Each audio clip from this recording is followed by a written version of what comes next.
He still had his fist in her hair when the door opened. He didn't turn around, didn't notice the man in black watching in silence until a calm voice asked, "Is this how you touch my sister?" And in that second, his power died. If this story pulled you in, go ahead and subscribe so you never miss what's ahead. I've got another unforgettable story coming tomorrow, and while you're here, drop a comment and tell me where you're watching from. I love seeing people tuned in from all over the world. Okay, let's get back into it. 3 walls had already been punched through the apartment when Matteo Lambert, one of Southern Europe's most feared Mafia bosses, stepped through the door to find his sister's hair wrapped around her boyfriend's fist. Broken glass still glittered on the hardwood where the mirror had shattered. Someone was crying Juliet, her face contorted in pain and humiliation, hands clutching uselessly at her head, as if she could protect herself from what was already happening. The man restraining her stood frozen mid-justification, completely unaware of what was walking toward him through his own living room. Coffee Jones, 6'2", broad-shouldered, wearing a brown jacket over a burgundy hoodie, tightened his grip on the woman who'd spent 6 years hiding the most dangerous truth about herself. His other hand hovered near her face. Not striking yet, but the threat hung in the air like a blade waiting to fall. The apartment felt smaller than it was. Beige walls, cream-colored furniture. Natural light streaming through sheer curtains that made everything look soft and safe, and utterly ordinary. It wasn't. Juliet's breath came in sharp, fractured gasps. Her blue denim jacket was twisted awkwardly around her torso from struggling. Strands of dark hair stuck to her tear-streaked face. She'd stopped trying to pull away, stopped trying to reason with him. Now she just endured, eyes squeezed shut, waiting for it to be over. Coffee's voice cut through the room like broken glass. "You think I'm stupid? You think I don't see what you're doing?" His grip tightened. Juliet whimpered a sound so small it barely registered as human. "Answer me." She couldn't. Her throat had closed around the words, and that's when the door opened. Not violently, not dramatically, just opened. The man who stepped inside wore all black tailored slacks, a dark button-down shirt left open at the collar, a long black coat that moved like water when he walked. His hair was dark and precisely cut. His face was angular, unreadable, the kind of face that revealed nothing until it was too late. He didn't announce himself, didn't shout, didn't rush forward. He simply stood there, hand still on the doorknob, and took in the entire scene with the calm, clinical assessment of someone who'd walked into far worse and survived it. Coffee's head snapped toward the intruder. His expression shifted from rage to confusion to defensive aggression in the span of a heartbeat. "Who the hell are you? Get out of my— Is this how you touch my sister?" The question landed like a stone dropped into still water. Matteo's voice was quiet, almost conversational. But there was something underneath it, something cold and absolute, that made the temperature in the room drop 10 degrees. Coffee blinked. "What? My sister?" Matteo's eyes, dark, empty of warmth, slid from Coffee to Juliet and back again. "Is this how you touch her?" For a moment, nobody moved. Juliet's eyes opened, red-rimmed, horrified. She looked at her brother standing in the doorway like he was a ghost she'd spent years trying to outrun. "Matteo," she whispered. The word broke something in the air. Coffee's hand loosened just slightly on her hair. His brain was trying to process too many things at once. This stranger, this name, the way Juliet said it, like recognition, like history, like fear. "I don't know who you think you are," Coffee started, his voice hardening again. "But you need to leave. This is between me and her." Matteo tilted his head. Coffee Emmanuel Jones, born April 14th, 1992, in Accra. Moved to Geneva in 2019. Currently employed at Mercier Logistics as a warehouse supervisor. Address: this apartment. Lease signed 8 months ago. Joint account with Juliet Lambert opened 6 months ago. Withdrawal of €3,200 last Tuesday. Unauthorized. Coffee went very still. "You've been seeing Dr. Osei for anger management." Matteo continued, his tone unchanged. "Missed your last 4 appointments. Filed a police report in 2021 for assault. Charges dropped when the witness recanted. Should I continue?" The color drained from Coffee's face. Juliet felt his hand go slack in her hair. She pulled away carefully, stumbling back toward the couch, one hand braced against the armrest to keep herself upright. Her legs were shaking. Her whole body was shaking. Matteo's gaze never left Coffee. "Let me be very clear about what's happening right now," Matteo said, stepping fully into the apartment and closing the door behind him with a soft click. "You've just committed an act of violence against someone under my protection. That creates a problem." "I didn't." "She's not," Coffee stammered, his bravado crumbling like wet paper. "Look, man, I don't know what she told you, but she didn't tell me anything." Mateo's voice was surgical. "She never does.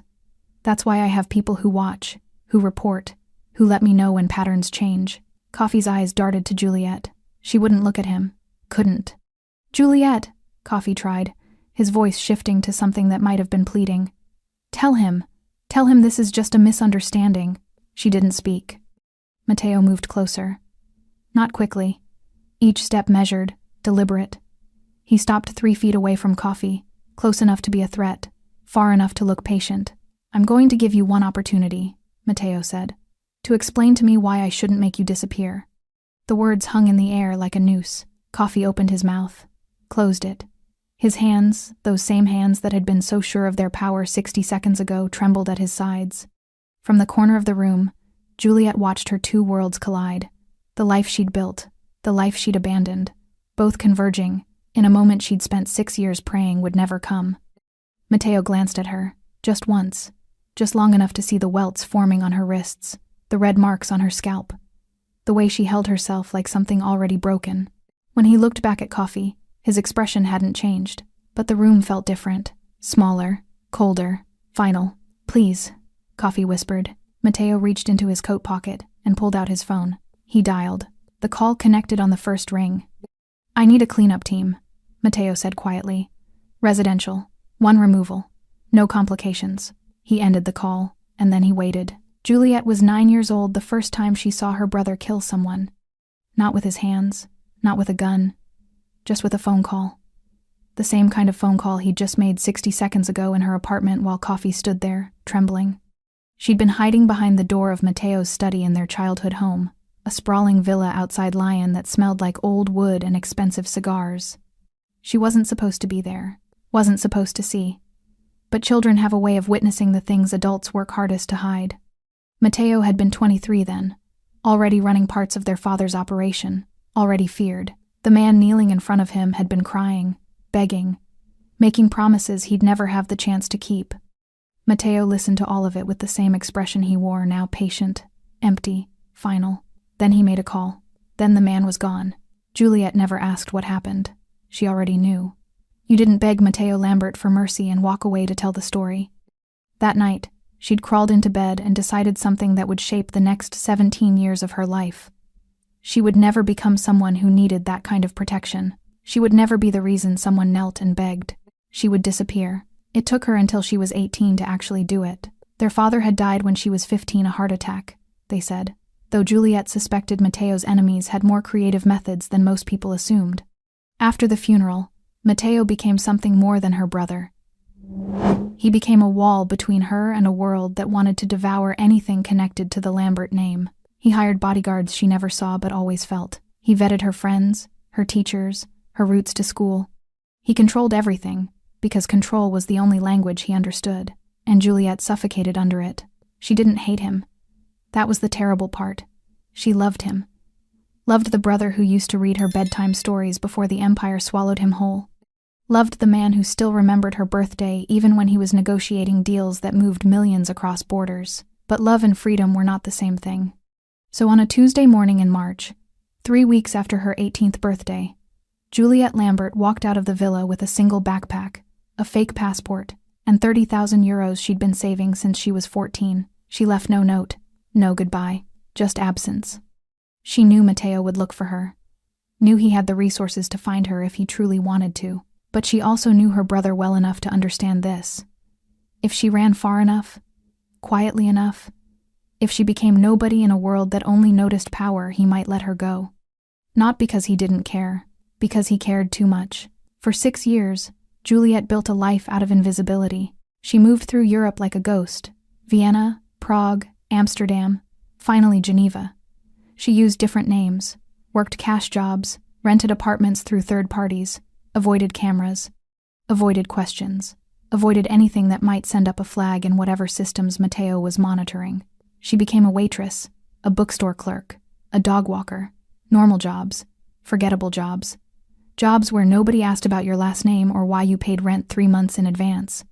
She made exactly one friend, a woman named Claire, who worked at the same cafe and never asked about Juliet's past because she was too busy complaining about her own. It was the loneliest kind of freedom.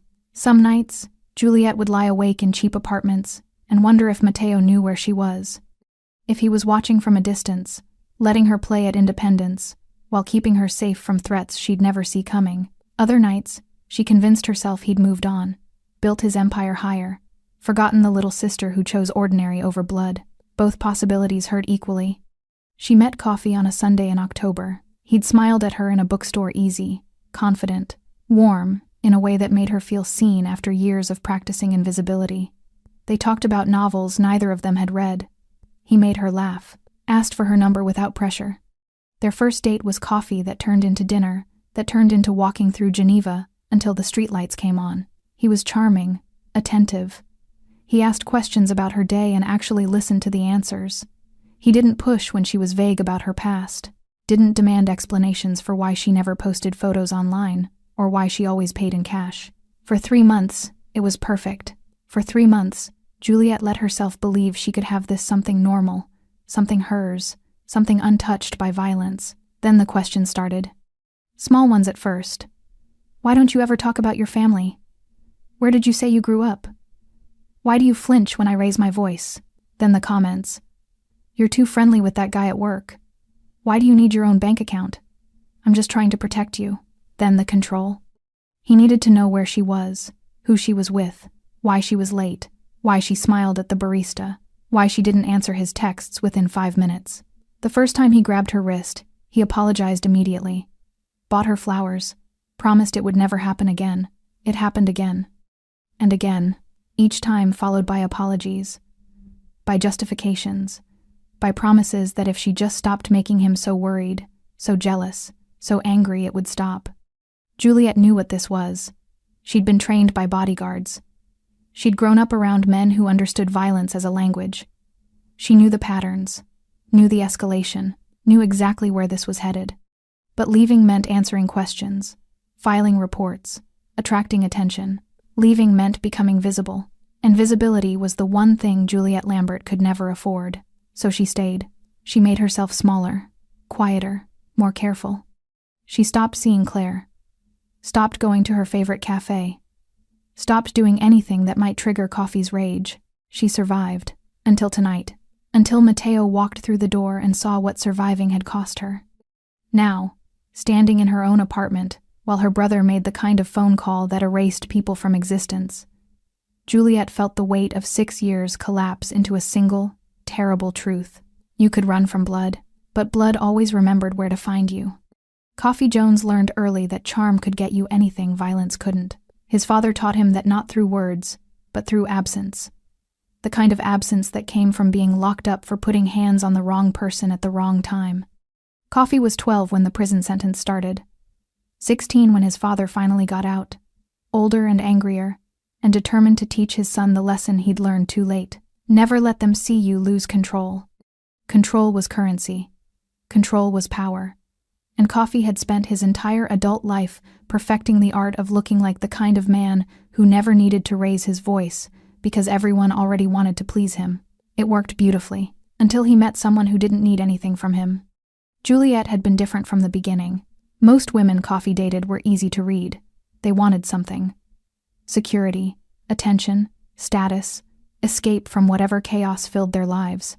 He could spot the hunger in their eyes within the first conversation and calibrate his approach accordingly. But Juliet looked at him like she was deciding whether he was safe enough to stand near. That first day in the bookstore, he'd approached her with his standard opening casual confidence, self-deprecating humor, just enough interest to seem genuine without being desperate. She'd smiled politely, answered his questions with the bare minimum, started to walk away. He should have let her go. Instead, he'd pivoted, dropped the performance, asked a genuine question about the book, in her hand some French novel he'd actually read in school. Her whole demeanor shifted. She stopped moving, started talking, actually looked at him, and Coffee felt something he hadn't felt in years. He felt like he'd won something worth winning. The first 3 months were the best of his life. Juliet was quiet, thoughtful, careful in ways that made every smile feel earned, She didn't demand expensive dinners or weekend trips. She was happy with walks and coffee and conversations that lasted until the streetlights came on. She never asked about his job, his money, his plans. She never scrolled through his phone or questioned where he'd been. She never needed him, and that was the problem. Coffee had built his entire sense of self around being needed, around being the solution to someone else's problem, the protector, the provider, the man who stepped in and fixed things. But Juliet didn't need fixing. She had her own apartment, her own job, her own carefully constructed life that existed completely independently of him. She'd smile and kiss him goodbye and disappear into that life without a single backward glance. It made him feel invisible, unnecessary, irrelevant. And Coffee Jones could not tolerate being irrelevant. The shift started so slowly, he didn't even notice it happening. A comment here, a question there. Who were you talking to? Why do you need to work late? That guy at the coffee shop was looking at you weird. Juliet would laugh it off. Tell him he was imagining things. Kiss him and change the subject. But Coffee wasn't imagining things. He saw how men looked at her quiet, pretty, self-contained. He saw how she moved through the world like she didn't need anyone's permission or protection. He saw the distance in her eyes sometimes, like she was remembering something he wasn't allowed to know about. She had secrets, and secrets meant she didn't trust him. And if she didn't trust him, what was the point of any of this? The questions became more frequent, more pointed. He needed to know where she was, who she was with, why she hadn't texted back immediately. Not because he didn't trust her, he'd tell himself, but because he cared. Because caring meant paying attention. Because how could he protect her if he didn't know what she was doing? Juliet started answering faster, started volunteering information before he asked, started coming home earlier, smiling wider, trying harder to prove something she shouldn't have needed to prove. And Coffee felt himself relax. This was better. This was right. This was how relationships were supposed to work. He didn't remember the first time he grabbed her. That was the worst part. Looking back now, standing in this apartment with a stranger on the phone arranging his disappearance, Coffee couldn't pinpoint the exact moment when his hands became weapons instead of comfort. It had been an argument. Something stupid. She'd contradicted him in front of Claire, her only friend, and he'd felt that familiar flash of humiliation rise up his throat like acid. Later, in the apartment, he'd asked why she'd done that, why she'd made him look stupid, why she couldn't just support him. She'd tried to explain, tried to tell him it wasn't like that. He'd grabbed her wrist, not hard, just firm enough to make her stop talking, stop explaining, stop making excuses. I need you to listen to me, he'd said, and she had. She'd gone very quiet and very still and listened. And Coffee had felt something ugly and satisfying bloom in his chest. Power.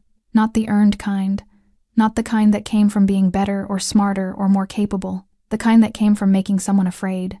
After that, it was easier.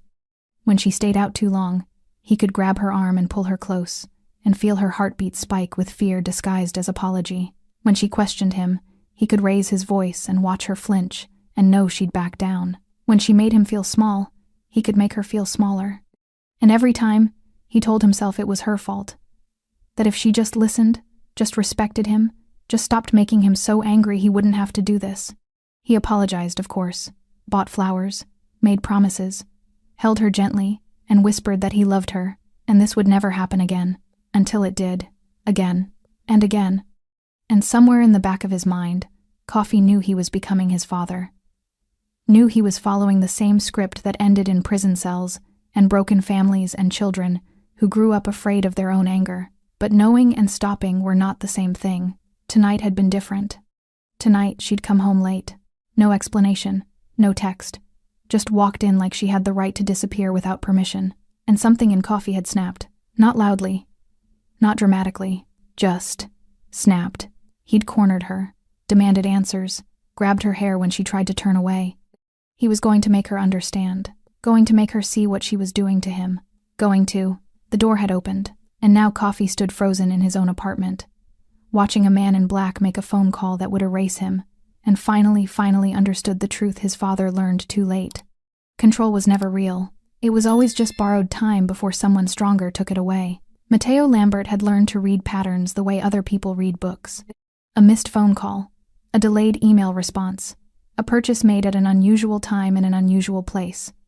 Most people saw random data. Mateo saw stories written in digital fingerprints, Stories that told him everything he needed to know about whether someone was lying, hiding, or about to become a problem. It was a skill that kept him alive in a world where trust was a luxury and mistakes were fatal. It was also the skill that had been tracking his sister for 6 years. Not closely, not invasively. He'd promised himself that much.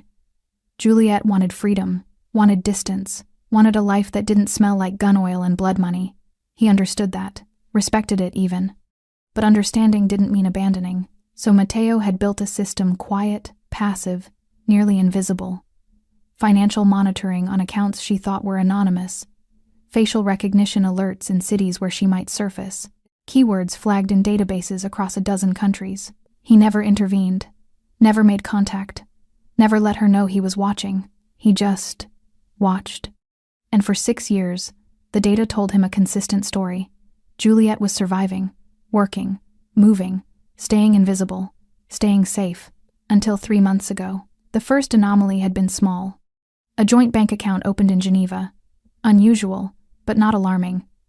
Juliet was entitled to relationships, entitled to trust someone enough to share finances. Mateo noted it. Ran a background check on Coffee Emmanuel Jones. Found nothing immediately disqualifying.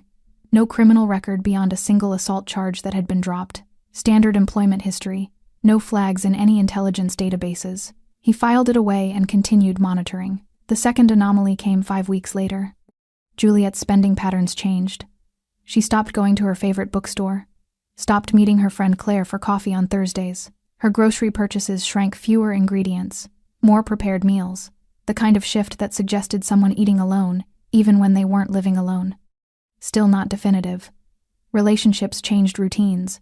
That was normal. But Mateo had learned long ago that normal and safe were not synonyms. The third anomaly made him start packing. Unauthorized withdrawal from the joint account. 3,200 euros. Juliet's salary couldn't absorb that kind of loss. She'd had to pull from her emergency fund, the one she'd been building since she was 14, the one she protected like a lifeline. Someone was taking from her, and she was letting them. Mateo sat in his office in Marseille, a converted industrial space overlooking the harbor, all glass and steel and strategic sightlines, and stared at the data streams flowing across 3 monitors.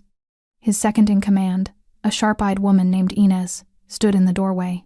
"You're going to Geneva," she said. "Not a question. Tomorrow." Mateo didn't look away from the screens.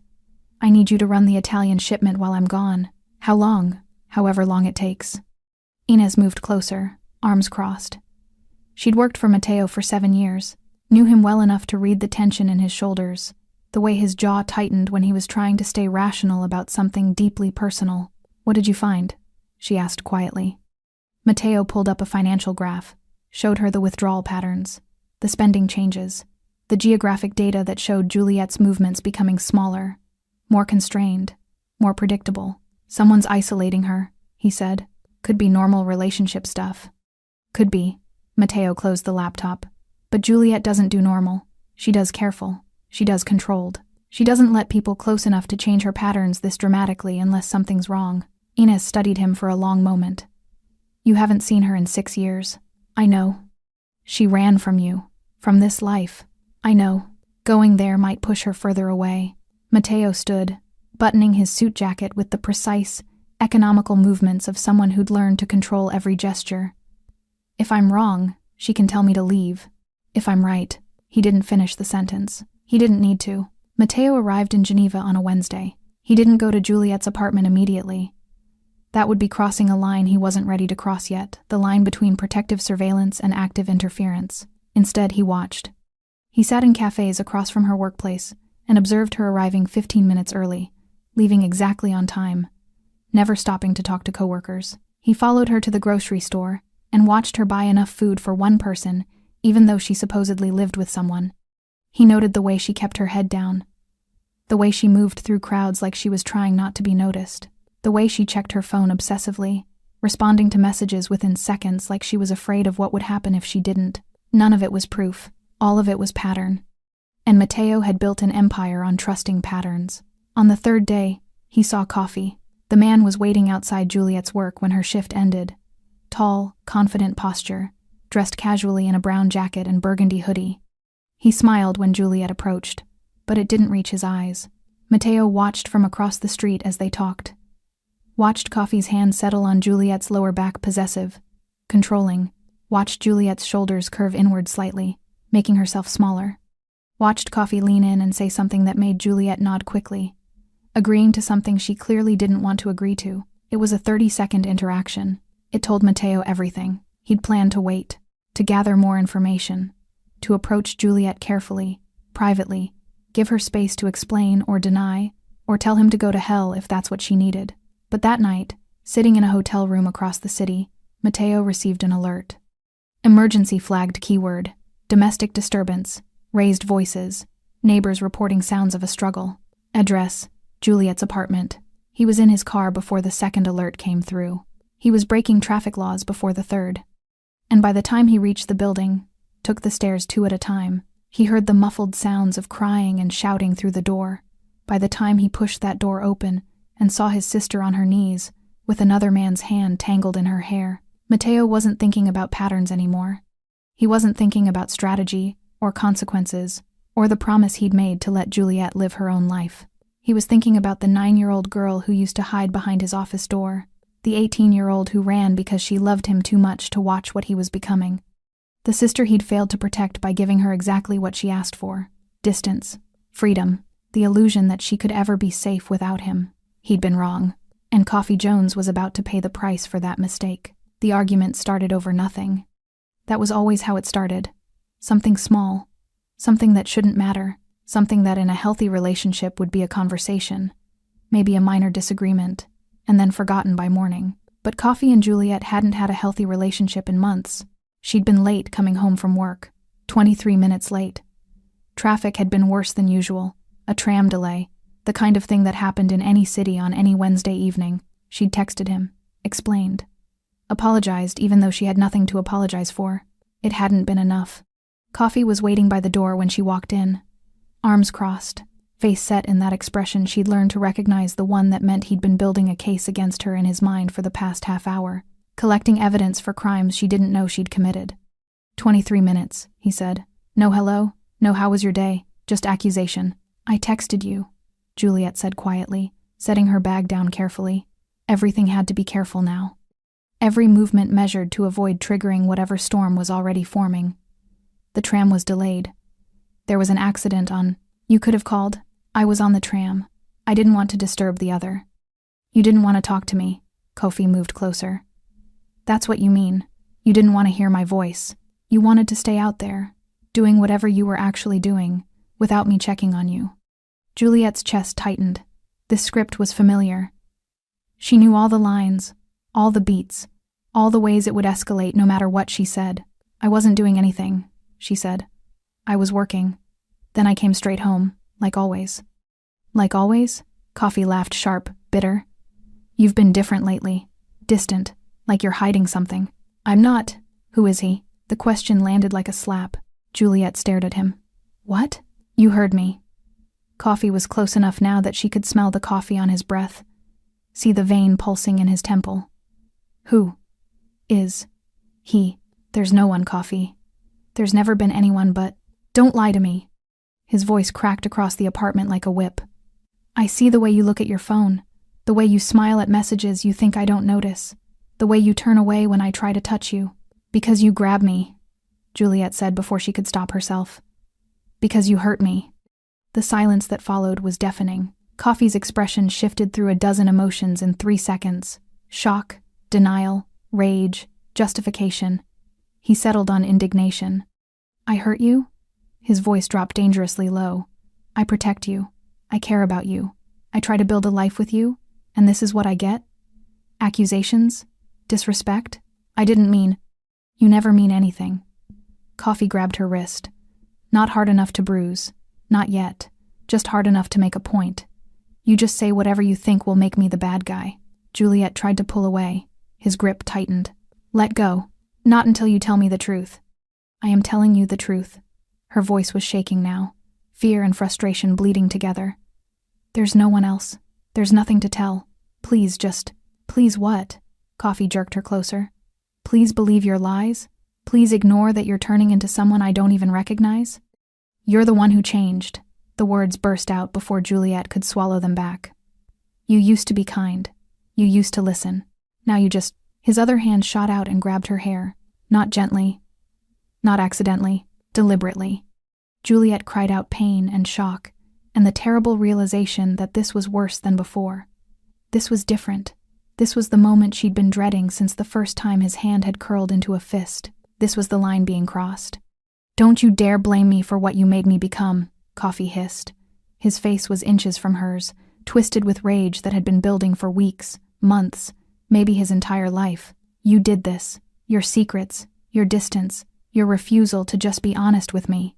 Juliet's hands came up instinctively, trying to pry his fingers from her hair, trying to protect herself, trying to breathe through the pain radiating across her scalp. Coffee, please. Please what?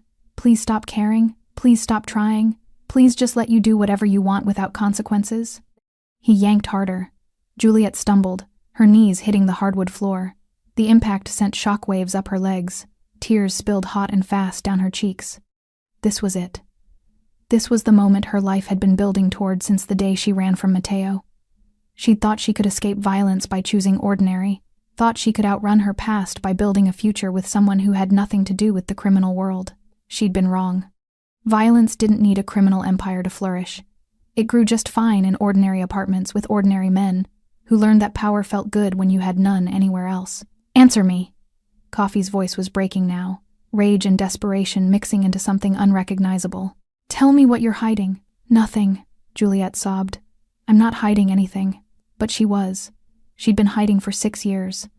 Hiding her name, her history, her brother, her past. Not because she didn't trust Coffee, though she'd been right not to, but because invisibility was survival. And now that invisibility was shattering. You're lying. Coffee's other hand rose not a fist, but a threat. You've always been lying. Juliet squeezed her eyes shut, waiting for impact, waiting for the final escalation, waiting for the moment when bruises became breaks, and anger became something irreversible. The impact never came. Instead, she heard something else, a door opening. Footsteps, calm, measured, unhurried, and then a voice cold, familiar, impossible, that made her entire world stop. Is this how you touch my sister? Juliet's eyes flew open. And there, standing in the doorway like a ghost made flesh, was Mateo Lambert, her brother, her past, her reckoning. The man she'd spent 6 years running from had just walked into the moment she'd spent 6 months trying to survive. And Coffee, still gripping her hair, still frozen in his rage, had absolutely no idea what was about to happen to him. For exactly 3 seconds, nobody moved. Coffee's hand stayed tangled in Juliet's hair. Her knees remained pressed against the hardwood floor. Mateo stood in the doorway, one hand still on the knob, his expression as calm as someone who just walked into a library instead of an active assault. Then Coffee's brain caught up to the situation. He let go of Juliet not gently, just releasing her like she'd suddenly become irrelevant, and straightened to his full height. 6'2", broad shoulders, the physical advantages he'd been using to intimidate Juliet for months. Against Mateo, they meant nothing. Who the hell are you? Coffee's voice tried for authority but landed somewhere closer to confusion. You can't just walk into your apartment? Mateo closed the door behind him with a soft click that somehow felt louder than a slam. Interesting. The lease says Juliet Lambert. Joint tenancy, yes, but her name is first, so technically I'm walking into my sister's apartment. The word hung in the air. Sister. Coffee's eyes flicked to Juliet, still on the floor, one hand pressed to her scalp where the pain was radiating in hot pulses. She wouldn't look at him, wouldn't look at Mateo either, just stared at the floor like if she stayed still enough, this moment might rewind itself. Your sister, Coffee repeated slowly. His tone suggested he was trying to process whether this was a threat or just an inconvenience. Look, man, I don't know what she told you, but this is between me and her. It's a private matter. Mateo tilted his head slightly. The gesture was almost curious, almost polite. Private, he said. Is that what you call it when you put your hands on a woman half your size and make her beg? I didn't. She wasn't. Coffee's face flushed. You don't understand. She's been lying to me, keeping secrets. I was just trying to get her to be honest. By grabbing her hair. I lost my temper. It happens. Couples fight. It's normal. Normal. Mateo took a step forward. Just one. But something about the movement made the entire room feel smaller. Coffee Emmanuel Jones, born April 14th, 1992, in Accra. You moved to Geneva 3 years ago, after your previous girlfriend filed a restraining order in London. That charge was dropped when she left the country. Should I continue? The color drained from Coffee's face. Juliet looked up. Her brother's voice was conversational, almost pleasant, but she recognized the tone. She'd heard it before. In that study when she was 9 years old. Right before men disappeared. How do you? Coffee started. Your current employer is Mercier Logistics. Matteo continued as if Coffee hadn't spoken. You make €4,200 per month. Your credit score is 680. You have €14,000 in debt spread across 3 cards. You withdrew $3,200 from Juliet's joint account last Tuesday, without her permission. You've missed 4 anger management appointments with Dr. Osei. You have a police record in Ghana domestic disturbance, 2018. Charges dropped when the witness recanted her statement 3 days after someone matching your description was seen outside her workplace. Each fact landed like a physical blow. Coffee's mouth opened and closed. His hands, those same hands that had been so sure of their power minutes ago, trembled at his sides. I know your employment history, Matteo said. Your medical records, your search history, the license plate of the car you borrowed last weekend, the bar you went to Tuesday night when you told Juliet you were working late. I know where your mother lives, where your sister works, where your nephew goes to school. Stop? The word came out as barely a whisper. Matteo stopped walking. He was less than 6 feet away now. Close enough that Coffee could see the absolute absence of emotion in his eyes. I know everything about you, Coffee, Matteo said quietly. Every secret you've ever kept, every lie you've ever told, every corner you've ever cut. I know you better than you know yourself. Do you know why? Coffee couldn't speak, could barely breathe. Because people like you are my business. Matteo continued. Men who think power comes from making others afraid, who mistake control for strength, who put their hands on people who can't fight back and call it love. From the floor, Juliet finally found her voice. Matteo. It came out broken, shaking. A plea wrapped in a name. Please. The effect was immediate. Matteo's gaze shifted to his sister, really looked at her for the first time since entering the apartment. Took in the tear-streaked face, the red welts forming on her scalp, the way she held herself like something already shattered. His expression didn't change, but the air around him did. It went from cold to arctic. When he looked back at Coffee, something fundamental had shifted. You made a mistake tonight, Matteo said. His voice was surgical now. Precise. A very specific mistake. You put your hands on someone under my protection. That creates a problem. I didn't know, Coffee stammered. She never said I didn't know who you were. No, Matteo agreed. You didn't, because Juliet ran from my world 6 years ago. She changed her life, her routines, everything about herself to build something ordinary, something safe, something that had nothing to do with blood and violence. He paused, and somehow, she still ended up on her knees in front of a man who thinks hurting her makes him powerful. The words hit Coffee like a physical force. He took a step back, then another. I'm sorry, he said. The apology came out desperate now. I'm sorry. I lost control. It won't happen again. I swear it won't. You're right, Matteo said. It won't. He pulled out his phone. Coffee watched the movement like a mouse watching a snake. Matteo dialed. The call connected on the first ring. I need a cleanup team, he said calmly. Residential, 1 removal, no complications. Wait, Coffee's voice cracked. Wait, please, I'm sorry. I'll leave. I'll go right now. I'll never contact her again. Please. Matteo ended the call, slipped the phone back into his pocket. When he spoke again, his voice was almost gentle. You should have thought about that before you grabbed her hair. Coffee's legs gave out. He didn't fall, just sagged against the wall, all the fight draining out of him like water from a broken glass. And Juliet, still on the floor, watched her 2 worlds collide with the terrible certainty that nothing would ever be the same again. The cleanup team arrived in exactly 11 minutes. No sirens, no flashing lights, just 2 black SUVs that pulled up to the curb with the understated efficiency of people who'd done this hundreds of times before. Coffee heard the vehicles before he saw them. His head snapped toward the window, eyes wide with the kind of animal panic that came from finally understanding there was no escape. "Please," he whispered again. The word had lost all meaning through repetition. "Please, I'll do anything. I'll disappear. You'll never see me again. I'll leave the country. You'll do exactly what you're told," Mateo said calmly. "Starting now." The apartment door opened. 2 men entered, both wearing dark suits, both moving with the practiced silence of professionals. One was older, maybe 50, with gray threading through his dark hair. The other was younger, built like a boxer, with scars along his knuckles that told their own story. Neither looked at Juliet. Neither needed to be told what to do. The older man nodded once at Mateo.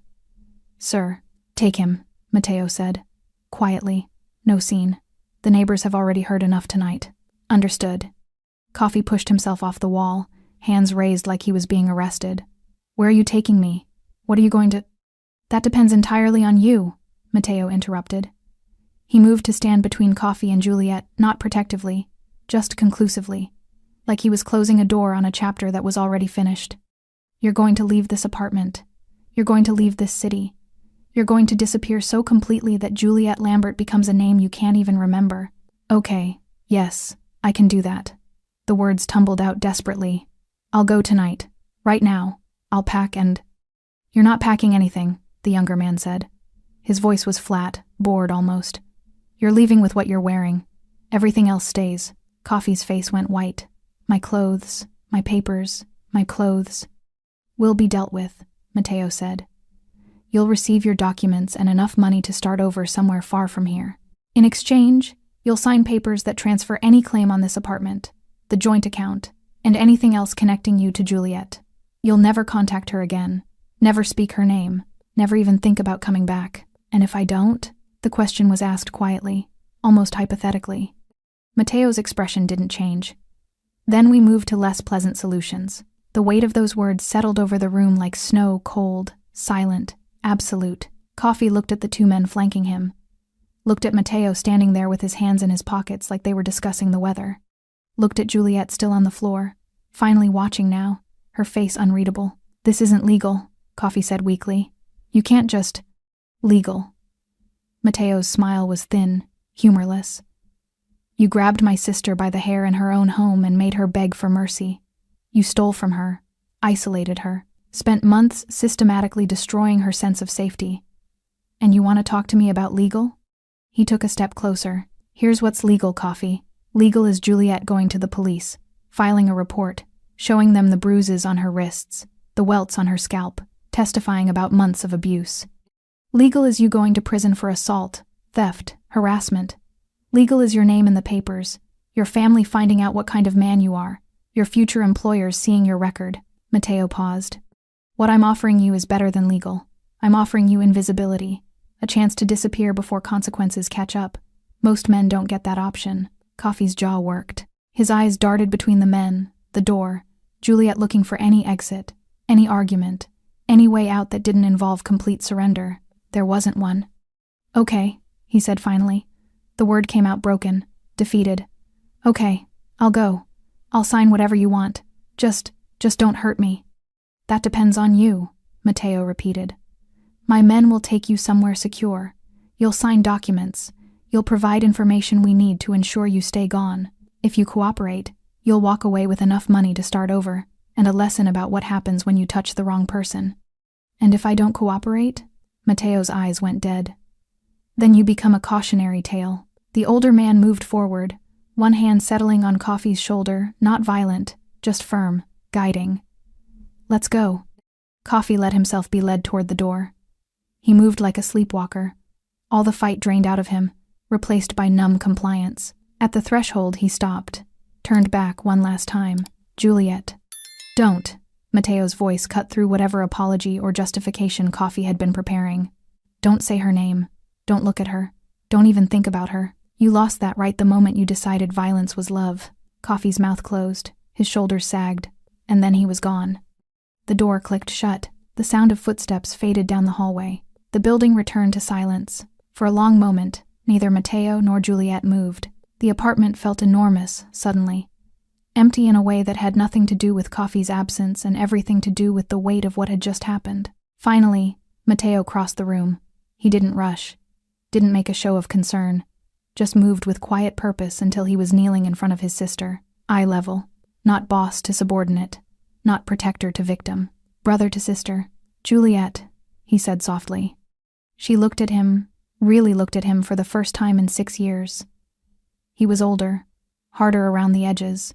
The boy who used to read her bedtime stories was gone completely, replaced by something colder and more efficient, but his eyes were the same. And when he lifted one hand slowly, carefully, asking permission before touching her, she saw the ghost of the brother she'd run from, the brother she'd never stopped loving, the brother she'd never been able to escape. "I'm sorry," Matteo said. 2 words, quiet, honest. "I'm sorry I wasn't here sooner." Juliet's face crumpled. 6 years of running, 6 months of surviving, 6 minutes of watching her past collide with her present, all of it crashed down at once. She collapsed forward into her brother's arms and finally let herself break. And Matteo, who'd built an empire on never showing weakness, never admitting fault, never letting anyone close enough to hurt him, held his sister and promised himself that no one would ever make her feel this small again. No matter what it cost, no matter who had to disappear, no one. The room Coffee was taken to wasn't what he expected. No basement, no chains, no medieval torture chamber from the movies he'd watched where mobsters broke fingers and extracted confessions. Just an office. Clean, modern, minimalist in a way that suggested expensive taste. Floor-to-ceiling windows overlooking Geneva's city lights. A mahogany desk, leather chairs, abstract art on the walls that probably cost more than Coffee made in a year. It looked like a place where business happened, and that, somehow, was more terrifying than any dungeon could have been. The 2 men who'd escorted him, the older one with gray hair, the younger one with scarred knuckles, positioned him in a chair facing the desk. Not roughly. They didn't need to be rough. Coffee's legs had already given up any thought of running. "Wait here," the older man said. They left. The door closed with a soft click that sounded exactly like the one in Juliet's apartment. The one that had sealed his fate. Coffee sat alone in the chair and tried to breathe. His hands were shaking. His heart hammered against his ribs like it was trying to escape his body. Every story he'd ever heard about organized crime flooded his mind. Disappearances, concrete boots, bodies that never surfaced. Was this how it ended? Not in a dramatic confrontation, but in a clean office with expensive art and a view of the city he'd never see again. The door opened. Matteo walked in. He'd removed his coat, rolled up his sleeves. The movement revealed forearms marked with ink, intricate designs that looked less like decoration and more like a language Coffee couldn't read. He sat behind the desk, didn't speak immediately, just opened a laptop, typed something, studied the screen with the detached interest of someone reviewing a grocery list. Coffee waited, sweating, terrified. Finally, Matteo looked up. "Do you know why you're still alive?" he asked conversationally. Coffee's throat closed. He managed to shake his head. "Because killing you would upset my sister," Matteo said simply. "Juliet has spent 6 years trying to build a life that doesn't involve violence. She ran from my world specifically to avoid this." He gestured vaguely at the office, at himself, at the situation, "and I'd prefer not to prove her right about what I am by executing her abusive boyfriend in the first hour of our reunion." He paused. "So you get to live. Congratulations." The word should have been a relief. Instead, it landed like a threat.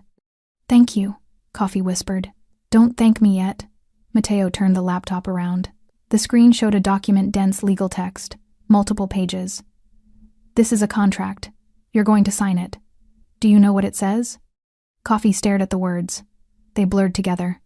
"No. It says you're transferring all rights to the apartment to Juliet. It says you're relinquishing any claim on the joint bank account. It says you're agreeing to a restraining order that covers not just Geneva, but all of Switzerland, France, and Italy. It says if you're ever found within 500 meters of my sister, all bets are off." Matteo scrolled down. "It also says you're waiving any right to legal action against me, my associates, or anyone connected to this evening. You're acknowledging that you left of your own free will, that no crime was committed, that you have no complaints and no grounds for police involvement. And if I don't sign?" Matteo smiled. It didn't reach his eyes. "Then we have a different conversation, one that involves the evidence I have of your theft, your assault, your previous restraining order in London that you violated twice before the woman fled the country. One that involves phone calls to your employer, your family, the police. One that involves making sure everyone you know understands exactly what kind of man you are. He leaned forward. I can destroy you legally, Coffee. Completely. Publicly. Make sure you never work again, never rent an apartment again, never date again without the woman Googling your name and finding pages of documented abuse. I can do all of that without ever touching you. The words hung in the air. Or, Matteo continued, you can sign. Take the money I'm offering enough for 6 months of living expenses somewhere far from here. Disappear quietly. Start over. Learn from this. Coffee's hands trembled as he reached for the pen sitting on the desk. Where do I sign? 20 minutes later, every page was initialed, every clause agreed to, every bridge burned. Matteo slid an envelope across the desk. 10,000 euros. Cash. Non-negotiable. Don't come back for more. Coffee took it with shaking hands. There's a train to Milan in 2 hours, Matteo said. My men will drive you to the station. You'll get on that train. You'll never contact Juliet again. You'll never speak her name. You'll never tell this story. Do you understand? Yes. Do you understand what happens if you break this agreement? Coffee nodded. He understood perfectly. Matteo stood, buttoned his sleeves with precise economical movements. You made a choice tonight, Coffee. You chose to put your hands on someone you thought was powerless. Someone you thought had no protection. Someone you thought you could hurt without consequences. He walked around the desk, stopped in front of Coffee's chair. You were wrong about all three. Juliet isn't powerless. She was never unprotected, and there are always consequences. Matteo's voice dropped to something barely above a whisper. The only reason you're walking out of here is because my sister asked me to stop. Not because you deserve mercy. Not because you've earned forgiveness. But because she whispered my name and I remembered that she ran from this life to avoid exactly this kind of violence. He straightened. So I'm giving you what she wanted. A clean exit. No blood, no body. Just absence. Coffee stood on shaking legs. The envelope felt heavy in his hands. But if you ever come near her again... Matteo continued. I will forget what she wanted. I will remember only what you did. And the next conversation we have will not end with train tickets and cash. Do you understand? Yes. Say it. I understand. Coffee's voice broke. I'll never contact her. Never come back. I swear. Matteo studied him for a long moment, then nodded once. Good. He pressed a button on his desk. The door opened. The two men reappeared. Take him to Gare Cornavin, Matteo said. Make sure he gets on the Milan train. After that, he's not our problem. The older man nodded. Understood. They flanked Coffee, guided him toward the door. At the threshold, Coffee stopped, turned back. For what it's worth, he said quietly. I did love her. At the beginning. Matteo's expression didn't change. Love doesn't put hands on people, he said. What you felt was ownership. And ownership isn't love, it's just control with better marketing. Coffee had no response to that. He left. The door closed. And Matteo stood alone in his office, looking out at the city lights, thinking about his sister crying in an apartment 40 minutes away, thinking about the 6 years she'd spent running, thinking about the promise he'd made to himself when she was 9 years old and hiding behind his office door. He'd failed her then by letting her see what he was. He'd failed her again by giving her the distance she asked for. He wouldn't fail her a third time. Whatever it took, whatever it cost. No one would hurt Juliet Lambert again. Juliet didn't know how long she cried. Time had stopped meaning anything the moment Matteo walked through the door. Minutes, hours, it all blurred together into one endless present tense, where the only reality was her brother's arms around her and the slow, careful way he held her, like she might shatter completely if he let go. Eventually, the tears stopped. Not because the pain had ended, just because her body had run out of ways to express it. She pulled back slowly. Matteo let her go immediately, no clinging, no forcing comfort she wasn't ready for. Just gave her space and waited. Juliet looked around the apartment. It looked the same. Same furniture, same curtains, same broken glass scattered across the floor from where Coffee had punched through the mirror last week. But everything felt different. The air felt different. The silence felt different. She felt different.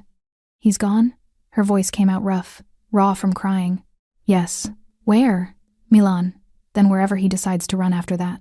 Matteo stood, moved to the kitchen, returned with a glass of water, set it on the coffee table within her reach. He signed papers. Transferred the apartment to you. Agreed to a restraining order covering 3 countries. Took money and a train ticket and a very clear understanding of what happens if he comes back. Juliet picked up the water. Her hands shook slightly. You didn't hurt him. It wasn't a question. But Matteo answered anyway. No, because I asked you not to. Yes. She took a sip. The water was cold, clean, exactly what she needed but couldn't have asked for. Thank you, she said quietly. Matteo sat in the chair across from her. Not on the couch, that would have been too close. He was giving her space, room to breathe, permission to process. It was such a small thing. It shouldn't have meant as much as it did. I'm sorry I didn't come sooner, Matteo said. I was monitoring, watching from a distance. I thought distance was what you wanted. It was. Juliet set the glass down. It is. I don't know. You ran from my world. I ran from violence, she corrected. From blood and guns and men disappearing in the night. I ran from watching you become someone I didn't recognize. Matteo's jaw tightened. And you ended up with violence anyway. Different violence. Violence is violence, Juliet. No. She looked at him directly now. Your violence comes from power. From control. From building empires and protecting territory. Coffee's violence came from weakness. From insecurity. From hating himself so much he needed to make me smaller to feel bigger. She paused. They're not the same thing. Matteo considered that. They both hurt you. Yes. But only one of them I chose to run from. The words landed between them like stones. For a long moment, neither spoke. Then Matteo leaned forward, elbows on his knees, hands clasped. What do you want, Juliet? Not what you think I want to hear. Not what you think you should want. What do you actually want? It was such a simple question. It destroyed her. Because Juliet had spent 6 years knowing exactly what she wanted. Freedom, anonymity, normalcy, safety. And she'd achieved 3 out of 4. Built a quiet life in a quiet city, with a quiet job and quiet routines. And it hadn't protected her. I don't know, she admitted. I thought I knew. I thought if I just stayed invisible enough, careful enough, small enough, I could avoid this. Avoid you. Avoid everything that comes with the Lambert name. You did avoid me. And look where it got me. Her laugh was bitter. On my knees in my own apartment with a man's hand in my hair while my brother walked in like some kind of avenging angel. I'm not an angel. I know what you are, Matteo. Juliet's voice hardened. I've always known. I grew up watching, learning, understanding exactly what it means to be a Lambert. That's why I ran. And now? Now I'm tired. The confession came out quiet. Defeated. I'm tired of running, tired of hiding, tired of pretending I can build something normal, when normal keeps turning into nightmares anyway. She looked at him. I'm tired of being afraid. Matteo's expression didn't change. But something shifted in his eyes. Some recognition. Some understanding that ran deeper than words. You don't have to be afraid anymore, he said. Because you'll protect me. Yes. By making people disappear, if necessary. Juliet wrapped her arms around herself. That's not freedom, Matteo. That's just a different kind of cage. Maybe. He didn't argue. Didn't try to convince her otherwise. But it's a cage where no one hurts you. Where no one dares. Where your name alone is enough to keep you safe. My name, Juliet repeated. Lambert. The name I spent 6 years burying. It was always yours. You just tried to forget. I tried to escape. Did it work? The question hung in the air. Juliet thought about the apartment. The job. The careful routines. The friendship with Claire that she'd abandoned the moment coffee demanded it. The life she'd built that had crumbled the moment someone decided to test its foundations. No, she admitted finally. It didn't work. Matteo nodded. Like he'd known all along what her answer would be. I'm not asking you to come back to my world, he said carefully. I'm not asking you to work for me. Stand beside me at meetings. Become part of the empire. You made your choice 6 years ago, and I respect it. But I'm not letting you face the world alone anymore. His voice was firm. Final. You can keep this apartment, keep your job, keep whatever life you want to build, but you do it with protection, with resources, with the knowledge that anyone who touches you answers to me. That's still control. It's insurance. It's the same thing my father used to say. Matteo flinched, just slightly, just enough for Juliet to notice. Our father, he said quietly, built an empire by making people afraid. I maintain it by making people smart. There's a difference. Is there? Asked Coffee. He's alive, leaving the country with money and a future. Our father would have buried him in a vineyard. Juliet couldn't argue with that. She'd seen what their father was capable of. Seen the bodies, heard the screams, witnessed the casual brutality that came from a man who believed mercy was weakness. Matteo was many things, but he wasn't their father. "What if I say no?" she asked. "What if I tell you to leave, to go back to Marseille and forget you ever found me?" Matteo met her eyes.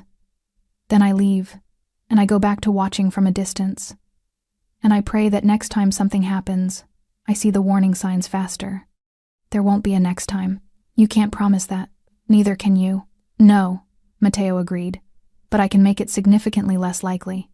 Juliet looked at her brother, at the man who'd read her bedtime stories and built an empire and walked through her door at exactly the right moment to save her from something she couldn't save herself from. She thought about 6 years of running, 6 months of surviving, 6 minutes of watching everything collide. And she made a choice, not the choice she'd made at 18. Not the choice fear demanded, the choice truth required. "Okay," she said quietly. Matteo raised an eyebrow. "Okay? Okay. I'll accept protection, resources, whatever keeps me safe, but I keep my life, my apartment, my independence. I'm not becoming part of your world, I'm just acknowledging it exists. That's all I'm asking." "And Matteo?" "Yes? If you ever lie to me about what you're doing to protect me, if you ever make me complicit in violence I don't want to know about, I'll run again, and next time, you won't find me." He considered that, then nodded once. "Fair. It wasn't a solution. It wasn't healing, but it was a beginning. And sometimes, beginnings were enough." Matteo stayed until sunrise, not hovering, not interrogating, just present. He cleaned up the broken glass while Juliet sat on the couch, wrapped in a blanket, staring at nothing. He didn't ask if she needed help, didn't wait for permission, just moved through the apartment with quiet efficiency, erasing the physical evidence of what had happened while the emotional evidence continued bleeding. At some point, Juliet dozed. Not sleep, not really. Just exhaustion dragging her under for minutes at a time before some noise or memory jerked her back to consciousness. When she opened her eyes fully, the apartment was clean. The glass gone, the furniture straightened, the broken mirror covered with a sheet, temporarily hidden until it could be properly replaced. Matteo sat in the chair across from her, jacket back on, looking like he hadn't just spent the night cleaning up the wreckage of his sister's life. "What time is it?" Juliet's voice was hoarse. 6:30. Dawn light filtered through the curtains. Soft, gray, the kind of light that made everything look temporary. "You should go," Juliet said. "You have an empire to run. The empire can wait." "Matteo, I'm not leaving until we talk about what happens next." Juliet pulled the blanket tighter. "I thought we already did that. We talked about protection, not about healing." The word landed heavy. Juliet had been avoiding it, avoiding thinking about what came after survival, what came after Coffee was gone and Matteo was here and she was left with 6 months of trauma and no clear path forward. "I don't know how to heal from this," she admitted. "Neither do I." Matteo's honesty surprised her. "I know how to eliminate threats, how to protect assets, how to make problems disappear. But helping you actually recover from what he did? I have no idea where to start." "Then why are you still here?" "Because you're my sister. And I don't need to know how to fix this to know I'm not leaving you alone in it." Juliet felt tears prick her eyes again. She was so tired of crying, tired of being weak, tired of needing people. "I need help," she whispered. "Professional help. Therapy. Something. I'll arrange it. Not one of your people. Someone independent. Someone who has nothing to do with your world." Matteo nodded. "I know someone. A doctor in Zurich. Works with trauma survivors. Completely civilian. She's helped people before, people who've left violent situations. I'll make the introduction if you want. You know a trauma therapist." "I know lots of people, Juliet. Not all of them are criminals." Despite everything, Juliet almost smiled. "Okay. Yes. Please. Done." The silence that followed wasn't uncomfortable, just heavy with things they didn't know how to say. Finally, Matteo stood. "I have to go back to Marseille tonight. But I'm leaving 2 people here. Security. They'll be subtle, you won't see them unless you need to. But they'll be close. I don't want bodyguards. They're not negotiable." His tone allowed no argument. "After what happened, I'm not taking chances. Give it a month. If you still hate it, we'll revisit." Juliet wanted to argue, wanted to insist she didn't need babysitters. But the truth was, she was terrified. Terrified Coffee would come back. terrified someone worse would find her, terrified that being alone meant being vulnerable. 1 month, she agreed. 1 month. Matteo moved toward the door, stopped, turned back. Juliet? Yeah? What you said earlier. About running from violence, not from me. I remember. I need you to know something. He paused, choosing words carefully. I became what I am because I thought power was protection. I thought if I controlled enough, built enough, made people afraid enough, nothing could hurt the people I loved. His jaw tightened. But I was wrong. Control doesn't protect people. It just gives you the illusion that you can. And in the process of building that illusion, I became exactly what you needed to run from. Juliet stood slowly. The blanket slipped from her shoulders. You also became the person who saved me tonight. Because I was watching. Because I never really let you go. I know. Does that make you angry? Juliet thought about it. Really thought about it. 6 years ago, the answer would have been yes. The surveillance, the monitoring, the inability to truly disappear, all of it would have felt like violation. Now she understood that love and letting go were sometimes incompatible. No, she said finally. It makes me grateful, and sad, and confused, but not angry. Matteo nodded. He understood complicated emotions. His entire life was built on them. I'm going to make you a promise, he said. And I need you to believe me. Okay, no one will ever hurt you again. His voice was quiet. Absolute. Not like this. Not while I'm alive. I don't care who they are, what they want, or what excuses they have. Anyone who puts their hands on you, anyone who makes you afraid, anyone who thinks you're powerless, they'll learn exactly how wrong they are. Juliet's throat tightened. That's a dangerous promise, Matteo. I'm a dangerous man. I know. And you're still my sister. Still the girl who used to hide behind my office door. Still the only person in the world I'd burn everything down to protect. He moved closer. Stopped an arm's length away. I know what I am, Juliet. I know the things I've done, the people I've hurt, the lines I've crossed. But everything, all of it, was about keeping the people I love safe. And I failed you. I let you run because I thought distance would protect you better than proximity. I was wrong. You weren't wrong, Juliet said. I needed to run. I needed to try. I needed to know I could survive without your shadow over everything. And now? Now I know I can survive. But I also know I don't have to survive alone. Matteo smiled. Small. Genuine. No, he agreed. You don't. He pulled a card from his pocket. Set it on the table. My direct number. Not the business line. Not the one that goes through assistants. Just me. You call that number. Anytime, any reason, and I answer. Juliet picked up the card. Plain. White. Just numbers. Thank you. Don't thank me yet. We haven't figured out how to be siblings again after 6 years apart. That's going to be messy. Probably. But we'll figure it out. Yeah. Matteo moved to the door. Put his hand on the knob. Stopped one more time. I love you, Juliet. I don't say it enough. Don't know how to show it without making it about control. But I do. Love you. Juliet's voice cracked. I love you too. And then he was gone. The door closed softly. The apartment fell silent. And Juliet Lambert stood in the morning light, wrapped in a blanket, holding her brother's phone number, and finally let herself believe that maybe, just maybe, she could heal. Not alone, not in hiding, but with the protection she'd spent 6 years running from, and the love she'd never actually lost. Blood remembered blood, and sometimes that was mercy. Thanks for sticking with this story until the very end. You're the reason these stories feel alive. If you're ready for another powerful journey, just tap the next video on your screen. And before you go, leave a quick comment and rate this story from 1 to 10. I'm excited to read your thoughts and connect with you in the comments.